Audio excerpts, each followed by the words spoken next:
Welcome to the Right Now Show.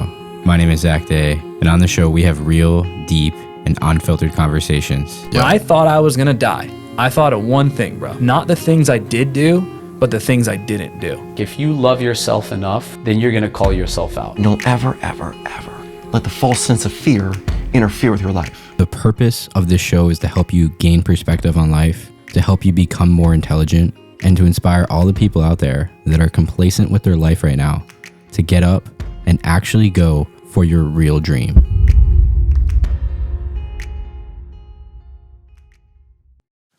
So what was it like growing up for you? Like, I know you have like a really like amazing family. Oh yeah. I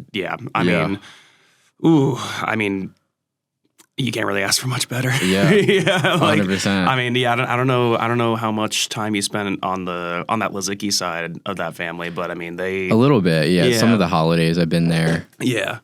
A little closer, I can get that nice sweet SM7B sound right there. Yeah.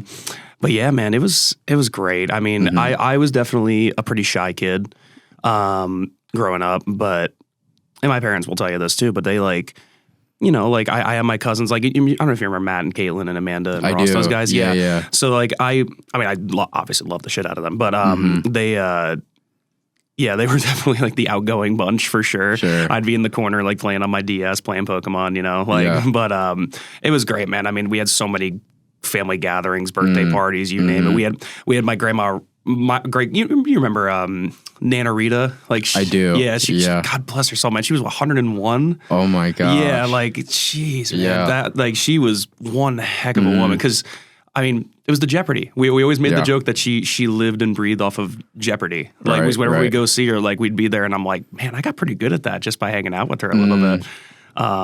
But yeah, it was so great, man. Yeah. I freaking loved growing up. I have a couple memories of like growing up, like coming over to your house. I remember there was like this big like blow up slide thing. Oh yeah, I think that was like the first thing. I think we played like wiffle ball in the backyard. Oh yeah, dude, that's the one thing. I do miss that Jersey house. Yeah, that was a great different house. Yeah, because now my parents are in North Carolina. Right. Because they just decided was like, well, empty nest. We don't really have to stay here anymore. So, but yeah, that we were really lucky, man. That was a cool house. We had a great neighborhood, great neighbors. Oh yeah, just everything. Yeah, I'm a very lucky kid, man. I gotta admit it. Yeah. Yeah. You definitely had this setup, like really nice house. The basement was just like stacked with like video games and like different games that you could do. My drums down there and everything. I like honestly, it was funny. My mom always had the joke. She's like, I didn't install a bathroom in that basement because I needed to see you. Because if we had a bathroom down there, you'd never see me. Yeah. Like I would just be, you know, vampire pale white skin. Not that I'm too much different now. But yeah. Your house was like the place to be, like during the holidays. Like, it really was the craziest feast, and then like there's so many fun things to do. Yeah, and my mom just loves hosting. Yeah, like in general. Yeah. So, and then of course my dad does too. Like, but like my mom in particular was just like, all right.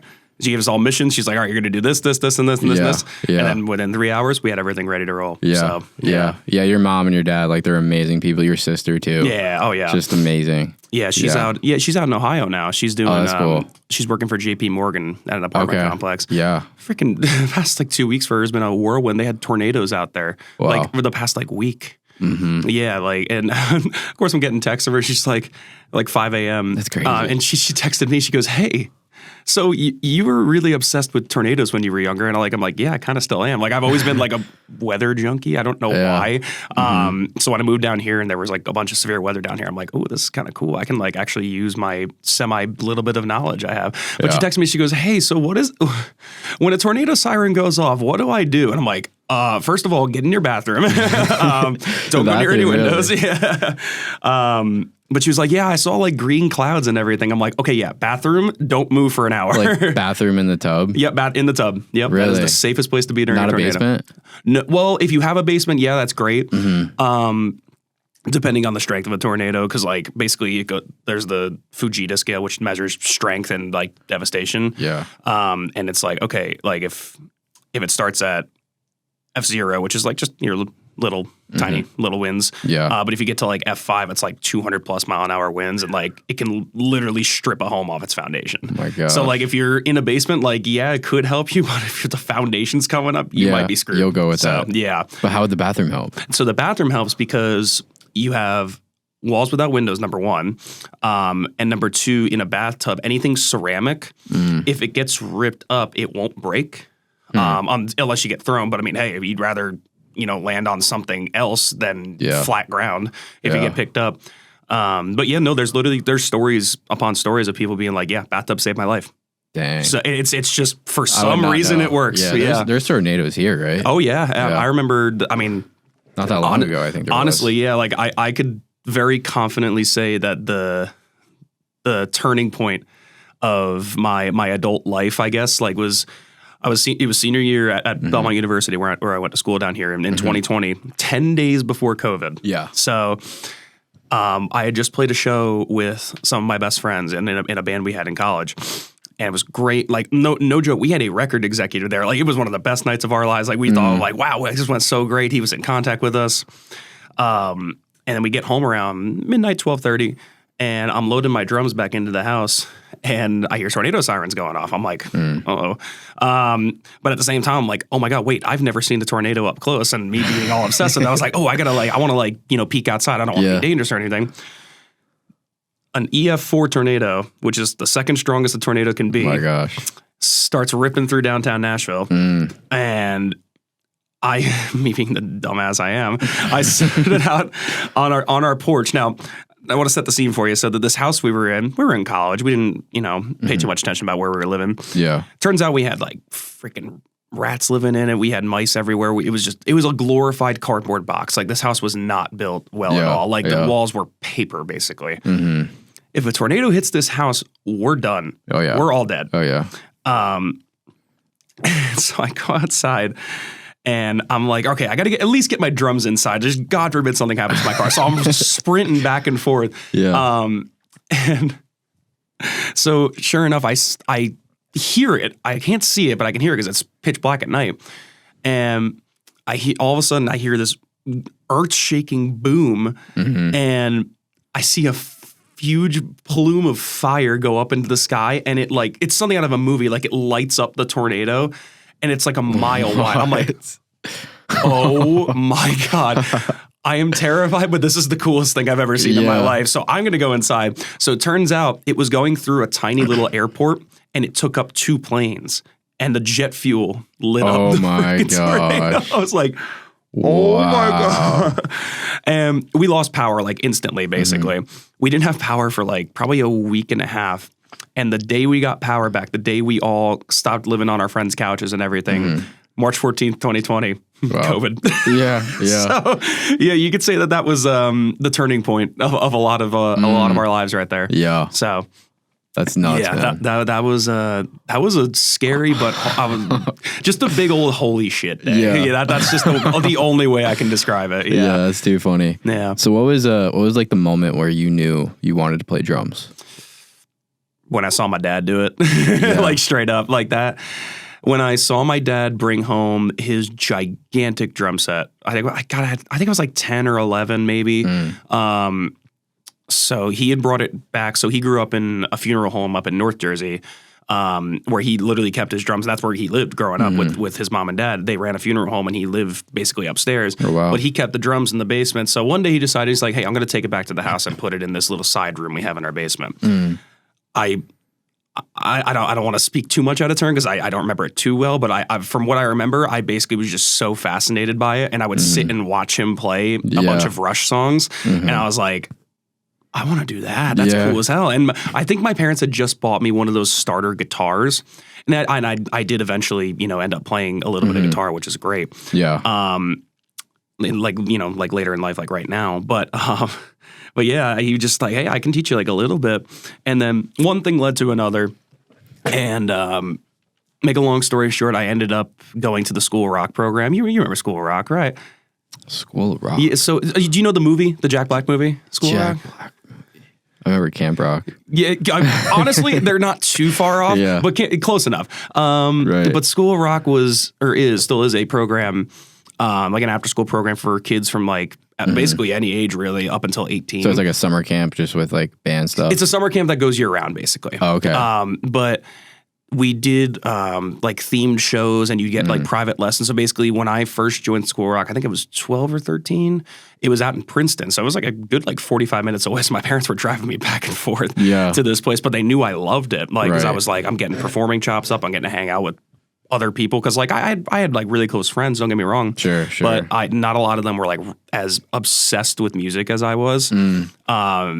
So it was really cool to like get to hang out with like-minded people and kind of like grow up and become a functioning member of society around really cool, good people. Yeah. And it was great because I got to perform and like understand what that was like. So when I, as I grew up and like started playing more shows like with people that weren't just associated with that, I'd be like, okay, I know how to carry myself in a performance. I know how to put on a good show. I know how to play properly so I don't blow people's eardrums out. That took a little longer than, I would like, because I like tape really hard. But yeah, that was, to go back to that, I think what really sold it was when I heard the band Rush for the first time and I heard Neil Peart on drums. I was just like, this is freaking mind blowing. Like, how the hell is he doing this? And I would literally, YouTube was getting really big in like 2010, 2011. So I was like, I was looking up videos of him playing live shows, and I was like, okay, that's how he's doing X, Y, and Z. And then I'd go to my drum teacher and be like, hey, how do I do that? Like, and so I'd sit there, and it got to a point where I'm like, I was just so obsessed. I was literally learning by ear, like on the school bus. I would literally like sit there and annoy the crap out of people behind me. I would play on the back of seats and pretend like it was a drum set. I couldn't help it. Like I was a hardcore ADHD kid who couldn't stop moving his hands and feet. Dude. And that's kind of where it all started. Yeah. What was like the first time you performed? What was that like? I think the first time I performed was in a little theater in Somerville. Yeah. And for the School Rock show. Nerve-wracking? Oh my God, yeah. Because at first I was like super excited, and like because we had this little green room underneath this little theater. And it was really cool. I was sitting back there, I was warming up, I was listening to my songs that I had to play. I think one of them was a Beatles show and one of them was a Metallica show. So two very different ends of the spectrum. Yeah. I can't remember which one was first, but either way. Then the second I sat down, I was like, oh my God. And then I was like, oh, I'm shaking a little bit. I know the feeling, man. Yeah. And I was like, oh my God, man, like this is crazy. And so there's the old joke of like, when you get adrenaline, especially as a drummer, but like any musician really, your songs are a good like 30 beats per minute faster.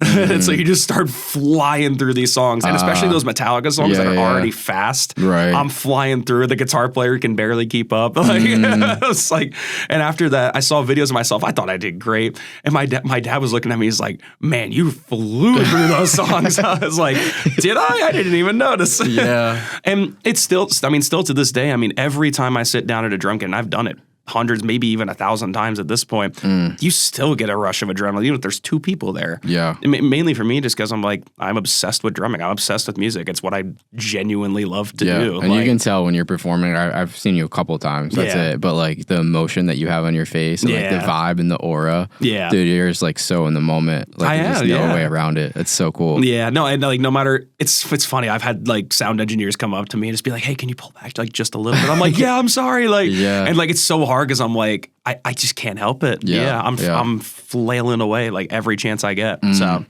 how would you explain like when you're playing in Broadway and you have like a packed bar venue, whatever it is, how would you explain that feeling? Like someone just gave me a Red Bull and shotgunned it. Like it shotgunned it and then just like poured it down my throat. Because I'm like, let's go. Like I am so raring to go. Because I remember actually like when I was playing with a girl named Kenzie Whittington, and the first time that we were at Honky Tonk Central, and it was like packed from front to back. I'd never seen that many people in that condensed a space looking at me before. Yeah. And I was like, whoa, okay, this is no joke. And like I've played on like big stages before, like at School Rock, we played like this balloon festival, like that like had like thousands of people, but they were all like kind of scattered. Yeah. But seeing that many people in that closed environment and all they're doing is looking at you. Oh man, it's like it is a rush and a half. I bet. And even because like we opened with the same 4 songs every time, and we always opened with "I Will Survive" because it's like a super dancey one, always gets people moving. Yeah. And the first time that people were like really jiving with it, I was like, oh, this is amazing. Like you can't buy that feeling. Like, No. yeah. And it's great because like I know a lot of people are like, I guess, skeptical of Broadway because it's like, oh, it's covers, you know, you're doing X, Y, and Z and it's not like original music. And to an extent, yeah, you're right. It's not original and that's not, you know, it's not I don't know what the word is, but it like if it can feel disingenuous. But at the same time though, like if you really love playing your instrument and you really love the people that you're playing with, you're in a situation like that where it's just like an awesome night and you know you're gonna be like having like the best time. I mean, you can't beat that. No. Like in my book, you can't beat that. So yeah, it's just an awesome feeling. Yeah. Long story short. Yeah. Yeah. Everybody goes to Nashville, too. Exactly. I mean, like everyone and their mother has come to like visit. My mom texts me all the time. She's like, "Oh, my best friend from high school's sister's gonna be at your show," and I'm like, cool. I'm just like, wow, literally everyone and their mother comes to Nashville now. It's crazy. Yeah. What was the journey like from, I guess, kind of like high school days to actually playing in Nashville on Broadway? High school days, I was in the marching band for high school, and to be completely honest, and this wasn't anything against my instructors in marching band. Shout out Dan Bonham, Paul Nalesnik, Neil Cody, all of you. I love you guys. But I didn't really love marching band as you know, good as we all were and like as talented as we all were. Like what I really loved was obviously playing a drum set, not just one drum. Yeah. And like performing music that I really liked. And again, not that I didn't like it, it was fun. And Lord knows it kept me in shape because my God, you got to be in good shape to do that. But man, I think it was more just like as I kept going and getting better and better and better throughout high school. Because I mean, I came home and practiced like basically every day. And I would go and practice like songs I would hear like, because Spotify had just become a thing, and I was starting to listen to Spotify radio, and I was like, I'm finding X Band and like all this other stuff, and I found like a couple like other drummers that like really pushed like what was possible on a drum set. So I started studying them. Like there was this guy, Matt Garska, he plays in a band called Animals as Leader. He's just like, he thinks of stuff that like I don't think anyone's ever thought of before, like on like how to like do certain stickings and do certain things on a kit. Yeah. It's just nuts. So basically that was the big bridge, is like finding those different musicians, guitar players and drummers alike. Yeah. Like, 'cause I find inspiration through a lot of different places in music, and just going from there, and kind of like that was my bridge. And then another big turning point was when I was looking at schools. My dream since I was a kid, like about 13, 14, when I heard about Berklee College of Music in Boston, that was my goal. I wanted to get in there so freaking badly. So I like, it was just like it felt like a given. It felt like a given that I was going to go there. And like, I knew the acceptance rate was like something stupid, like 0.76%. I think it's a little higher than that, but still it's like stupid low. And you had to go through an audition process, and it was a whole thing. But then I found Belmont. Well, I shouldn't say that. My parents found Belmont, and they were like, hey, before you like really set yourself in, check this one out first. We'll go down there for spring break. We'll go down to Nashville for spring break. I'm like, okay, great. Sounds cool. We can't come down here. We toured the place, and I'm like, this is really cool. It's not a huge university. It's pretty small, but I'm like, I really like Nashville. Like, I really liked it here, but I didn't like say that outwardly because I was still very dead set on Boston and Berklee. And then I did the audition, and I crushed it. And I felt really good about it, but I was like, man, like the odds are so low. I just wasn't even thinking about it. And it's funny, actually, I was just talking to my parents about this at dinner like a couple weeks ago when they were here. They were like, when you got into Berklee, when we got the email at like 1 a.m, I actually had a couple of my friends over. We were playing FIFA in the basement. And That's the best. No, dude, I was, and they thought about not telling me because they wanted me to go to Belmont so badly. But the thing is with Berklee, as prestigious as it is and everything, it's cutthroat. Everyone's coming for your job. Whereas opposed to here, they realized that like people want to help you here, and everyone wants to help the next person in line, which is really hard to find. It really is. So And honestly, I wouldn't be where I am today if I wasn't in Nashville. Not even close. I have no idea where my life would be. Yeah. But they came down and told me, and I was over the moon excited. And like my friends were all like hugging me because they knew too. Like they didn't like my friends Pete and John Henry and Chris and Danny. Actually Chris and Danny were in marching band with me, so they were musicians and they kind of understood like how cool Berkeley is. Yeah. But my other friends really didn't like quite get it. Didn't register. Yeah. But they were stoked for me because they knew that like this was my dream. Mm-hmm. But then I thought about it for a couple of days, and I was literally sitting in a class. I'll never forget it. And I was looking at drum sets online because my dad actually told me, he's like, hey, like, listen, graduation gift will help you fund like an actual drum set. Because I still to that day was playing his drum kit. So he's like, hey, you do kind of need your own drum kit at some point. So I was looking at it. I was like, I can't picture myself in Boston. I can't do it. Like I as much as I want to, I just can't. Like everything in my gut is telling me to go to Nashville. So I did. And holy crap, I'm so glad I did because I have the best friends. I have the best girlfriend. I have the best support system I could ever imagine. God works. Like look, I'll be perfectly honest. I am not a religious person by any stretch, but my God, there's some other higher power out there that like pushed me towards, and I'm so happy it did. It's just everything happens for a reason. Yeah. Everything happens for a reason. I'm such a firm believer in it. Yeah. What do you believe in that aspect of things as far as like spirituality and? I believe that kindness over everything. Yeah. Like I know it's very cliche, but like I believe that if you treat people the way you want to be treated, that the world will give you exactly what you're asking for. And I do believe I do actively believe that there is a higher power. I do believe in God. Like I do. It's I can't say necessarily I'm a practicing Christian. Yeah. But at the same time, I'm like, I went to Catholic school my whole life. Yeah. Like I understand a lot about religion in and of itself. And I'm lucky enough to kind of understand a lot of different religions. Because I got that education at Belmont too, because they are a Christian university. Yeah. But I always respect the heck out of people that like have that relationship like with God and with a lot of different other spiritualities, because it's like it's not something that comes easy to me, but it's always something I'm very fascinated by. Yeah.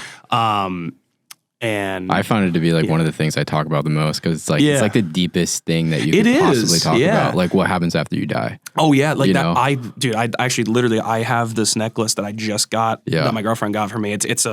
It's like a Grim Reaper site that's like, it's badass, it's cool. Cool. Like it's the thing is it's memento mori, like be mindful of death. Like it's always around the corner. Like you never know when your time's coming. Very true. So I'm like I look down at that now. I'm like, hey, you got to make the most of like everything. Like do not let a second waste. Like call your friends. Like I talk to my friends like basically every day on the phone. Like it's cool. And then like my girlfriend's on her way home from work. Like she calls me too. I talk to her and I'm like, I do not want to let a single second go by and not tell my friends I love them. Yeah. So I'm like, that's could be the last time. Exactly. I was like, man, like not that I thought I was gonna die in this instance, but like when in January when it was super snowy here. I don't know if were you here in January? Dude, I came down in the snowstorm. Did you actually? Dude, it was terrible. Like there was cars on the side of the road. Some people didn't make it. Yeah. I was driving a Camry down here with I just got my car inspected and and the guy's like, yeah, you should probably get new tires. I was like, cool.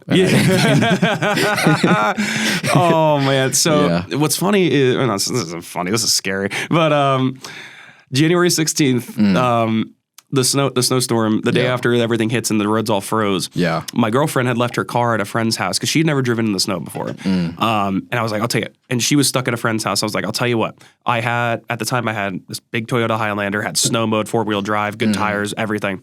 I was like, I'll come pick you up. And we'll come back. We'll come get your car the next day. So I went and picked her up, came back, stopped at the grocery store, got some stuff. Now, the next day, we wake up and we're like, all right, let's go get your car. Man, we'll take it really slow. Yeah. Sure enough, I literally turn out of our neighborhood and some guy going like probably 40 miles an hour down a 15-mile-an-hour road just comes flying on bald tires, totally I'm about to T-bone this guy and like right on the driver's side. So I think quickly and I'm like, well, it's either him or a tree.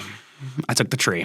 So, but the police came and everything, totaled the car. Yeah. But like in that moment, I didn't know what to do in that instance because I'm like, well, I don't know how I'm going to get to work now. I don't know what's going to happen with my life after this. Yeah. This really sucks. And it's also -2 degrees outside, and my girlfriend and I are sitting out here freezing. Luckily, we were bundled up, but we literally ended up walking home because we were close and close enough. And I'm like, we can't stay out here. How far was it? It was about a 15-minute walk. Okay, probably. So it wasn't too bad, but thinking like 5, 6, 7 miles or something. No. Like I said, literally, we turned out of our neighborhood, and it was on this back road, so we ended up in a ditch and a tree. God bless those freaking tow truck workers, man. They stayed out there for 5 hours trying to get my car out of that ditch because the tow truck couldn't get traction. They literally had to leave a heater on each tire just so they can pull me out. So yeah, this whole road was a sheet of ice. Like you could literally ice skate on it. Oh yeah, straight. Literally the entire neighborhood. There were kids sledding because when you turn out of a neighborhood, we're on top of a hill. Yeah. So down this hill, kids were sledding for days, and I was like, if I wasn't completely traumatized by what just happened about a few days ago, I'd be out there too. That sounds great. Yeah. But I mean, cars couldn't get up like into our neighborhood. So and a lot of people don't know how to drive in the snow or the ice. Like we had an Uber pick us up, and he called us up. He's like, "Yeah, I'm on the side of the road. I'm in a ditch." Oh no! So we were actually able to push him out. And we got him out, and then he slides again almost into another ditch because he just slams on his brakes on the ice. I'm like, dude, like you gotta be gentle. Yeah. Like, and we grew up in the Northeast. Like we get it. Yeah, exactly. I remember it. I took my Mazda 6, like when I still had that tiny little car, had front wheel drive, and I was driving like a king. Sure. But people around me, I was like, dude, like it's not hard. You just gotta go slow. Right. Like, yeah. But yeah, and the guy who almost ended up hitting me, he actually I somehow avoided him. I don't even know how. Yeah. But poor guy didn't speak a lick of English, number one. And number two, he felt so bad. He was like, I'm so sorry. And I'm like, hey man, it's okay. Like, I get it. But I'm like in the back of my head, I'm like, dude, you cannot be going that fast around a corner on a sheet of ice with a 1990s car that hasn't had its tire changed in like 10 years probably. Yeah. So, but it is what it is. You saw it out there. I got a new car. I had to endure a tiny little rental for a month and a half, but I got a new car. It worked. Bless my parents. They helped me out with it a little bit. Like, yeah, I'm so happy. Yeah. I'm so happy that whole thing's over. I bet. Yeah. I want to dig into the life of like someone like in a band in Nashville. Yeah. Like, what is it like? Like, how do you guys get your income?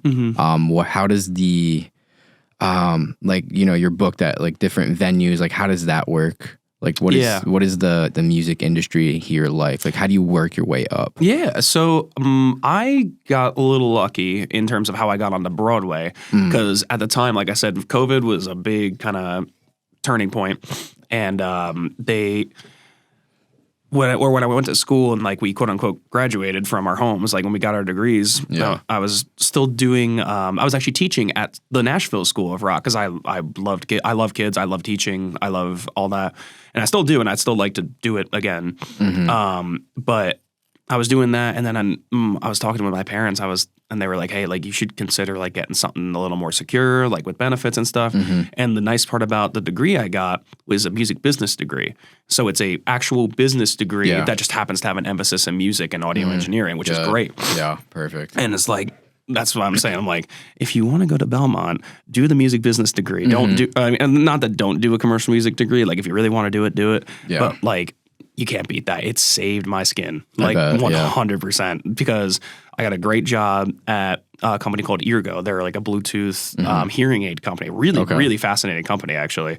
But I was doing customer service, but I got benefits and I got a great job and like good hours and everything. It was great. Right. And then my friend Logan calls me in the middle of July or the middle of June, and he's like, "Hey, I got this gig coming up on July 4th. I know you can handle it. It's all like rock stuff. It's all the stuff I know you know how to play. Just come play some drums. Like you'll get paid." And it was July 4th on Broadway. So there was a lot of people on this rooftop. Yeah. So I was like, yeah, sure, I'll do it. And I did one show. We got cut off after 2 hours because apparently some guy bought out the bar, bought out that floor of the bar. Okay. And he was like, "Hey, here's your base pay. Yeah. And here's your tips." And I was like, "Wait, hold on, what?" So your base pay is what the bar pays you basically for showing up, for doing your 4-hour set, because it's 4-hour sets at a time, which is that's a long time. It is, yeah. Just to be playing. Did I kick something? Okay. Okay, cool. Just wanted to make sure. And so that's what the bar pays. Usually that's between $100 and $150 depending on the day. For per person. And then with tips, that's what people give you. Usually people down on and I say usually, this is the rule.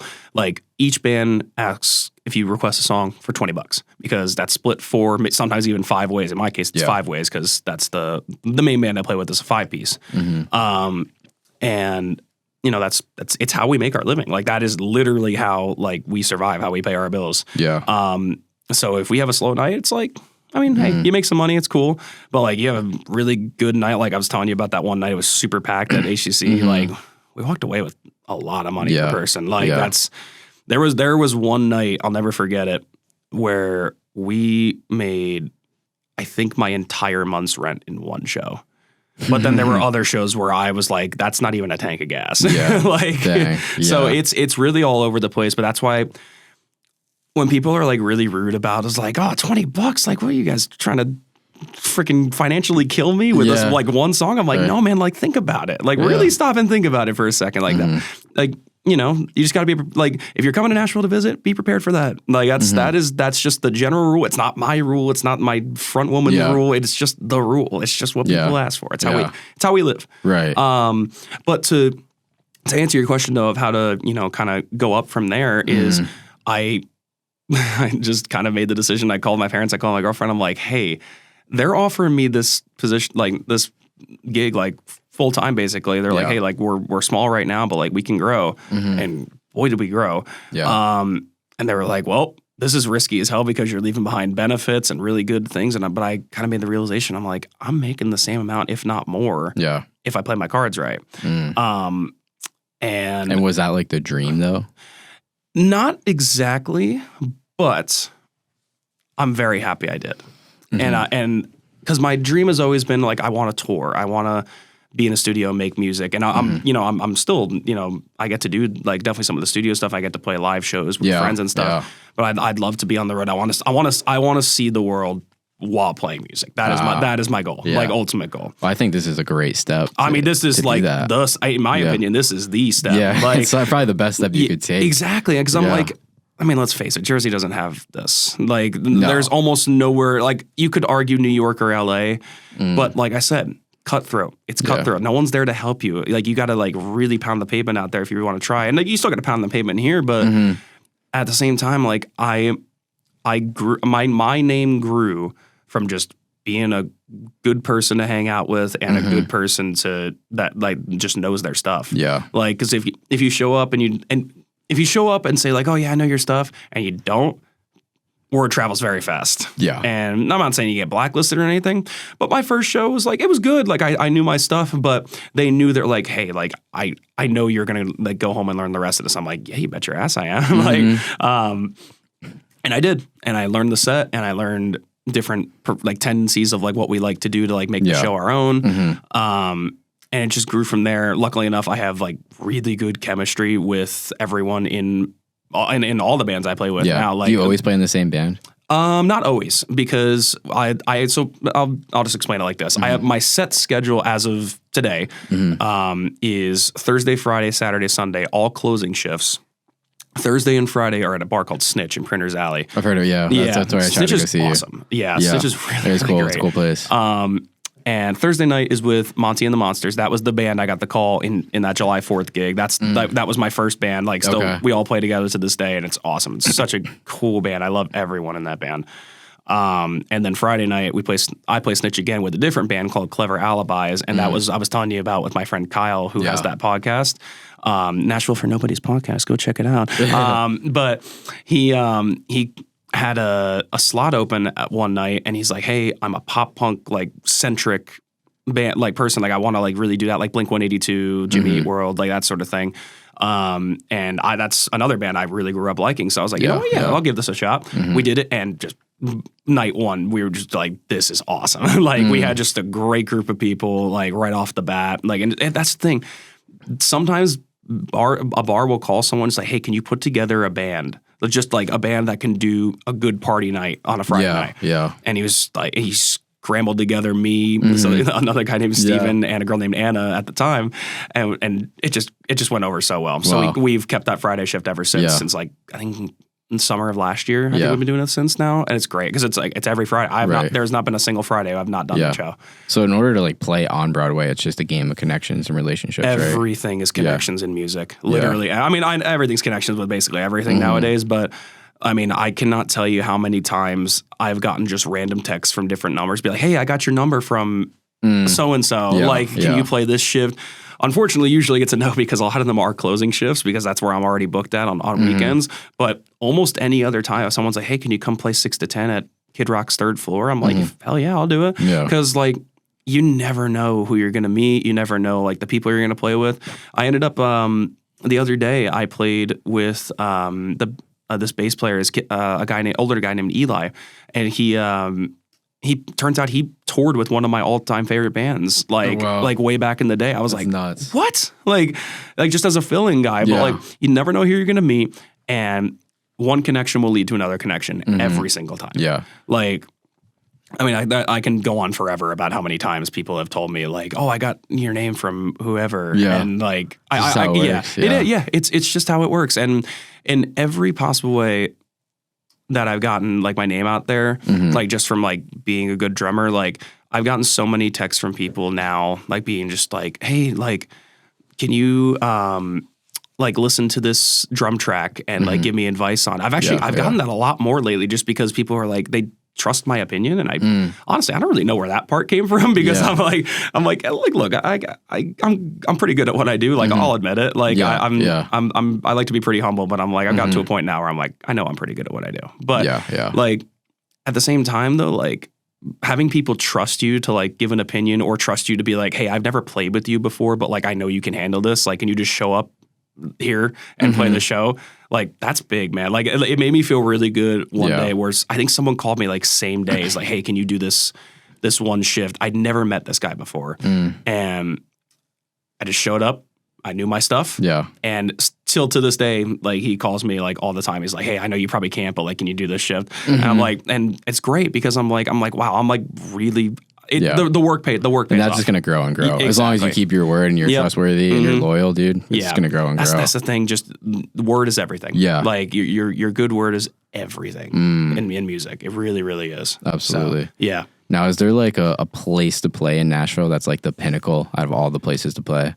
Like, is it Jason Aldean's? Is it Honky Tonk? So if you're talking strictly Broadway, it's probably going to be Kid Rock's main stage, because the sheer scale of it. Yeah. It's literally like 10 feet off the ground. It's gigantic. If you've never seen it, just go look up Kid Rock's big ass Honky Tonk in Nashville. It's this big stage. Now, if we're talking outside of that, there's a couple places I really, really want to play in Nashville, because you have your smaller venues like the End and Exit In. That's where I go see a lot of my like bands that I like that come through town, like that are like smaller scale, right? But put on amazing shows. And you can do that at those places. Like that's the thing. The place doesn't necessarily matter, so long as like you're having like the experience you want. Sure. That being said, though, I mean, I'd love to play Bridgestone Arena someday, because that place has some kick ass sound in there. The most recent show I saw there was actually Blink-182 with a friend of mine who bought VIP tickets. My friend Chris, and we went and we were like right in front of the stage, but I was like, I've never heard a sound system sound this good in my whole life. And like, granted, I've seen I think 3 shows there now, and I've been seated in every single one, every single like different section of that stadium you could possibly be, and it just sounds amazing in there. And every time I look down, I'm like, I can do that. I can get there. Like, I was like, you know what?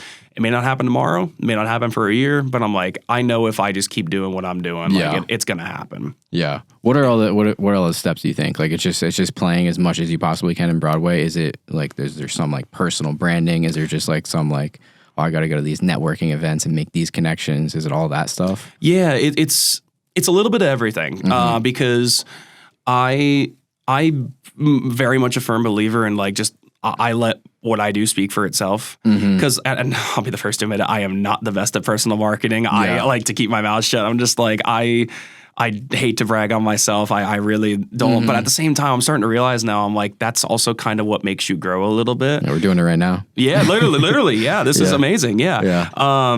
And like doing podcasts, like honestly, what I've realized, just say yes to everything. If someone tells you to like be like, hey, like I have this thing coming up, like if you can go, just go. Like you never know who you're gonna meet. You never know what connection you're gonna make. I ended up doing. Do you know what Whiskey Jam is? I don't think so. So Whiskey Jam is a performance. I think it's every Monday and Thursday at Whiskey Row. It's actually another Whiskey Row. Another place. Row, yeah. Well, I play at Whiskey Row every Sunday. Okay. And it's usually a country showcase for like local artists. I'll be the first to admit I'm not the biggest country person, but I love playing it, and I'll tell you why. Yeah. Because I played this Whiskey Jam thing, and it was more of a rock centric set with a guy named Brian. He had just lost his sister and his mother within, I think, 6 months to cancer. So he wanted to do a really cool benefit, like a cancer benefit. And so he put together a lineup. He partnered with the American Cancer Society and Whiskey Jam to put on this whole event that night. And it was incredibly powerful and moving. And he's actually a drummer by trade, but he was like, hey, like, I've seen you play so much. And he's like, not only do I know you can handle this show, but he's like, I want to help you get to where I know you want to be. And so he's like, this is a great step in the right direction. He's like, play these shows with me, play this Whiskey Jam with me. He's like, it'd be an honor to have you. And I'm like, dude, you don't have to say anything more. I'll be there. But it was incredible. And I met so many people. I met so many people who knew who I was that I didn't know who they were. I was like, hi, I didn't know you knew I existed.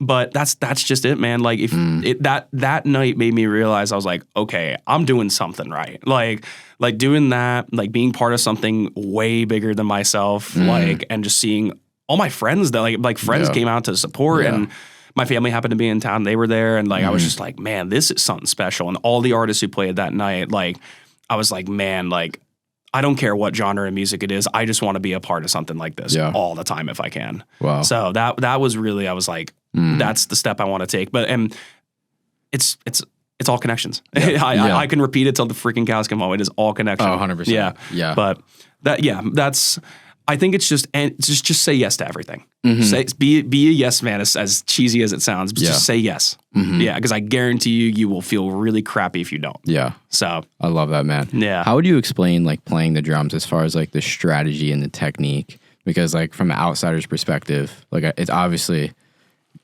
like, you know, it's super fast paced. There's these different kinds of drums that make the different kinds of sounds, but is there like a strategy to get better and to build the technique? Yes. So this is another reason I love teaching. Is because I love seeing the aha moment for people. Yeah. Because the way I teach, especially for a younger kid, I would just start with your hands because that's what everyone sees. The part that people don't see is your feet.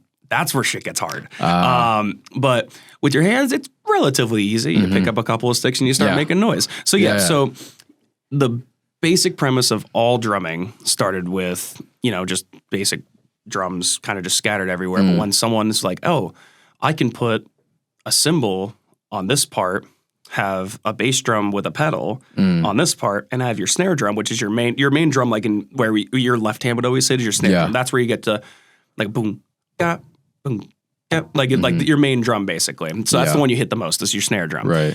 So what I would always start with people would be like, okay, your right hand's going to cross over to what's called a hi-hat, right? Now your hi-hat's like like that's where I'll call it the groove comes from, right? That's where like the basic tempo of a song, like that's like your bare bones basic, like making a beat.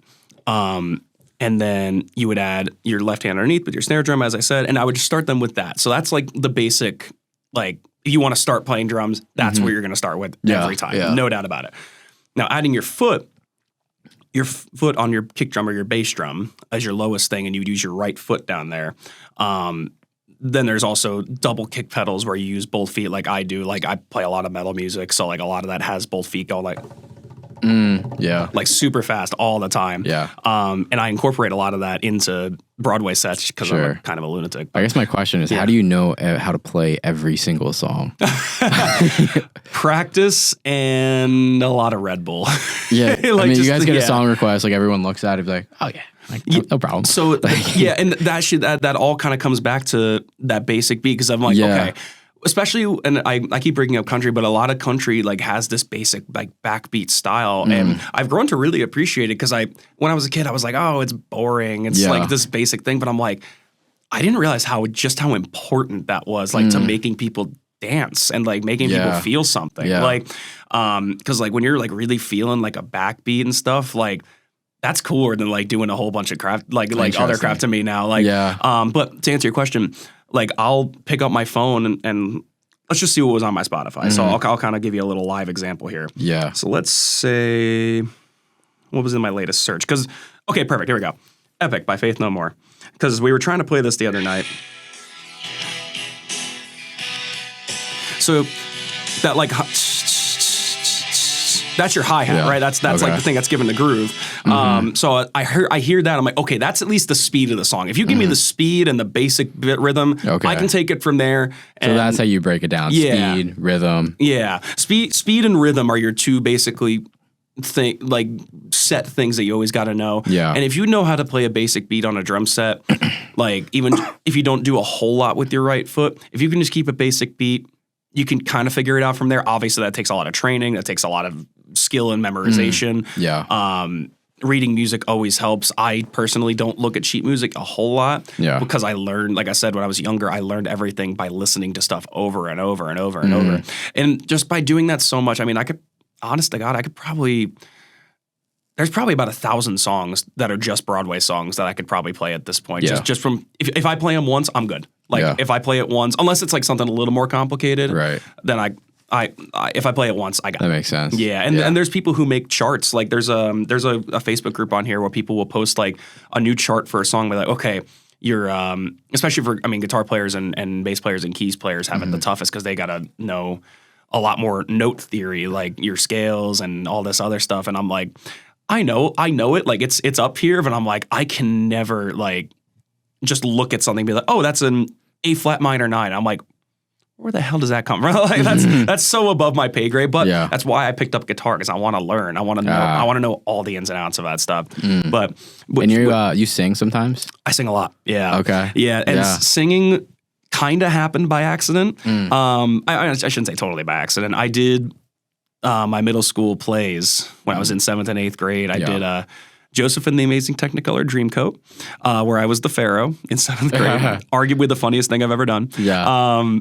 And in 8th grade, we did High School Musical, and I had a solo part in High School Musical, and that's kind of how I realized at first I could sing. And then when I joined School Rock when I was older, I just kind of started singing a little bit more too, and I was like, oh, I guess I can really do this. Didn't sing for years after that. And then fast forward to when I'm on Broadway when I first started, someone was like, hey, like, I don't know if I can sing this one song. I think it was Fat Bottom Girls by Queen. And I was like, screw it, I'll give it a shot. Yeah. I borrow my guitar player's mic stand and I place it in front of me, like kind of like where this mic is right now. And I was like, screw it, let's try it. And it actually went over really well because I think I'm at a point now in drums where I don't have to think about what I'm playing necessarily. Yeah. And so I can just play the song like that I know up here, like the back of my hand, and all I got to worry about is singing and hitting the right notes. Yeah. Because singing, I was never trained to sing necessarily. I took like a couple vocal lessons. All you got to worry about is singing, hitting the right note. It sounds like a lot. No, it is because like my biggest fear is being pitchy. Like I'm just like I don't want to sound like dying cat. So you're literally playing the drums and singing at the same time. Yes. Yeah. That's nuts. It's a lot. Yeah. It can be a lot depending on what I'm playing, especially like depending on the song. Like if it's pretty straight ahead, like I said, like if it's that straight ahead beat, I'm fine. Is it a rare thing to do? To sing and play? Yeah. I think so. Yeah. Because there was a point where I think I stopped getting compliments from random people on my drumming. Sure. But then it became singing and drumming at the same time. Yeah. It's almost every show now. I'm like, is this really that rare? And I asked my one bandmate about it. And like, is this really that rare? He goes, I know maybe 3 other people who could do this. Wow. And Yeah. he knows a lot of people. So I was like, oh, wow, okay. So I guess so, yeah. Like, I never thought about it like that. I just kind of thought I did it out of necessity, like, at first. But now I genuinely love it. Actually, I was playing with a girl who I'd never played before, this girl named Lauren. And she was like, you seem like you genuinely love singing and playing. I'm like, I do. It's fun. It's funny because it's like a fun challenge to me. Like, but it's funny because a lot of the singers like are be like, oh man, my voice is so tired because they have to lead the whole time. Oh yeah. But what I bring to the table a lot now is I can give them a break. I can carry a show by myself if I wanted to. Wow. Like, it's not quite the same because I do have to sit down and play drums and I can't be engaged with the crowd as they can be. Right. But hey, I can do it if I need to. Yeah. That's awesome. Yeah. Yeah. Here's a deeper question for you. What is your purpose? I actually thought about this because I saw you ask someone else about this. I was thinking about it on the way over here. That's funny. I have a double answer. I think I have 2 purposes. I think my goal is I want to inspire as many people as I possibly can to pick up an instrument, and that it's never too late to pick up an instrument. Yeah. Because I will never forget it. It was just a one-off lesson. You just wanted to kind of get a feel for it. It was a 78-year-old Vietnam War veteran who had lost a couple of fingers, and he was like, man, like I've always wanted to play the drums, but like I didn't know if I could. Yeah. I'm like, homie, I got you. We can figure this out. Yeah. And so for 45 minutes, I sat this guy down, and he's a big jazz fan. He's really into John Coltrane. Yeah. And I sat him down, and I do have a bit of a jazz background too. So I was like, all right, here's your basic jazz beat. Here's this. And when you hold a drumstick, you don't like grip it like this necessarily. You kind of like pinch it like this. And he was missing these 2 fingers. So I was like, hey, I got good news for you. You don't really need those fingers. But he was great. He had a great sense of humor. He was just like the coolest guy. And he was like, man, I always thought it was too late. And I'm like, it is never too late to pick up an instrument, man, because music is timeless. Yeah. Like, that's the beauty of it. That's why I love buying physical music. I'm a big vinyl collector. Like, I love buying albums on vinyl because I'm like, music is timeless. Like, if you make music, that outlives you. That will be there. That's there forever. Oh, yeah. So that's my goal. Number 1 is just to inspire as many people as possible. And my goal number 2 is to leave a lasting impact on the people around me. Because my friends tell me all the time, you're just like, you're a teddy bear. And I was like, yeah, because I'm like, I don't. Yeah. There were a lot of times in my life I was treated like dog shit, like for a long time. Like I was bullied a lot in school, and like but I was like, I knew right then and there, I was like, you know what? I'm not going to let this bother me too much, number 1. And number 2, I'm like, I am never going to be that person. Because I've never actually said this like on a public forum, but like I had a very close friend in college who actually tried to take her own life, like not quite in front of me, but like basically. Yeah. And to an extent, I kind of saved that person's life. Wow. And not to get into too much detail because it's a long story, but I was like, I want to be there for as many people as possible. Like, I do feel like in another life, I could have maybe been a therapist or a psychologist because I genuinely love listening to people and helping people and like just being there for people. Yeah. Like, it's a very simple thing that goes such a long way that I feel like a lot of our world today doesn't understand. Like, if you just took 5 seconds to just listen to anyone's story around you and not like pass it off as just any other person. I guarantee you, if you stopped and talked to one person today, guarantee you would make a way better impact on that person than you could ever make on anyone else just from that other 5 seconds. Yeah, and I think in a sense, like it's almost like a selfish thing because you get something from that too. Oh yeah, absolutely. It 100% is. And it's not selfish, obviously, but like you do get something from that. Yeah, I mean, like I try, like I'm not the best at it, but I do try to like talk to as many people as I can. Like for instance, if I see someone with a shirt of a band I like out in public, like I will literally go up to them and strike up any conversation I possibly can, like about whatever. I was like, hey, I love your shirt. Like, did you see them live in concert recently? Whatever. And like, I hear stories all the time about people who just like go up to a homeless person and just talk to them for a little bit and be like, man, I was thinking about killing myself today. Like and now I'm not going to. Like, you were so kind to me. Thank you. Yeah. Like, I was like, man, if I can do that for some, like I'm not saying I'm like, I hope to God, I mean, I hope I can help someone on that level, like as much as possible. Yeah. But I hope that never, has to come to that. But I just want to be a good person. Yeah. Like I try every day to just like be kind to everybody, and I never want anyone to have to come to that point in their life. Yeah. If I can help with that in any way, I think that's my bigger purpose, because like I know people always joke, we're like, oh, I'm an empath, ha ha ha. But like I do feel like I have a very strong sense of how people are feeling, and I'm just like, hey, if you got some shit going on, man, I'll talk to you however fucking long you want to. I will sit here for the next 4 hours. I will be your punching bag. I don't care. Like, just let me be there for you. Right. Yeah. I love that, man. Yeah. Do you have any advice for maybe a drummer coming up? Maybe he's in high school, college, and like he wants to be where you're at. Yeah. What kind of advice do you have? Say yes to every opportunity you get, regardless of genre, and be a good hang. Yeah. It's I'm sure if you're in the music world, you've heard this before. You have, let's just say you get a touring opportunity. You're 18 years old, you're fresh out of college, and you're like, oh my God, I get to spend the next 89 days on the road. You are on stage for 1 hour. The rest of however many hours that 89-day tour is, you're on a bus, you're hanging out with people you've never met before, you're meeting new sound people, you're meeting new managers, merch people, et cetera, et cetera. The list goes on and on and on. Don't be a dick. It's so easy. It's so easy for people to be like, oh, this guy's really good. Oh, but like, I didn't really love the way he was treating people like this. And it happens to a lot of younger musicians nowadays. I can tell, because all they really care about is just playing for themselves. And I'm like, you got to play for the other 4 or 5 people on stage with you. Because not only is the drummer the most important part of the band for keeping a rhythm going, it's also like you start and end every song. And that's so true even in today's world, because a lot of people are using laptops with Ableton on them to run tracks and like run a lot of electronic sounds. Like I know a lot of people in the music world are like, oh, like it's not genuine music if you're using tracks. But I'm like, okay, but like look at literally any big star. Let's just, I don't know. I was listening to Kendrick the other day, Kendrick Lamar. Let's look at Kendrick Lamar.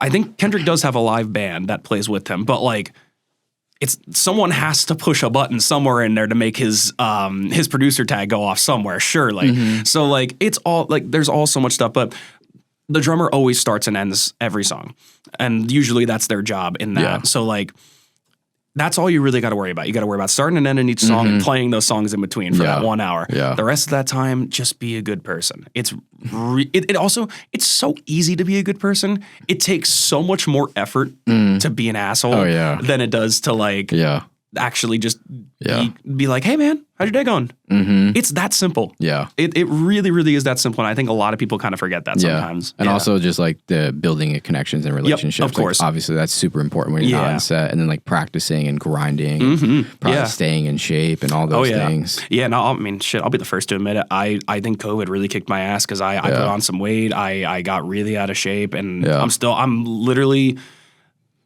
just about like in the past like 6 months, like I started being like, okay, I really got to get myself back to like where I was before that, because like, I mean, I'm still in good drumming shape. Don't get me wrong. I can still play 4-hour shows like nobody's business, but like, I want to get to a point where I'm like, I could, if I were to be a front man and like I had to run around stage for an hour, I was talking about this with my friend Chris one time. We were like, man, like we should, like I want to get in shape so both of us can run around a stage like a lunatic. But singing, like, cause man, God, look at, and I mean, who the heck was it? Who were we? Oh, it was 21 Pilots. We saw 21 Pilots in concert.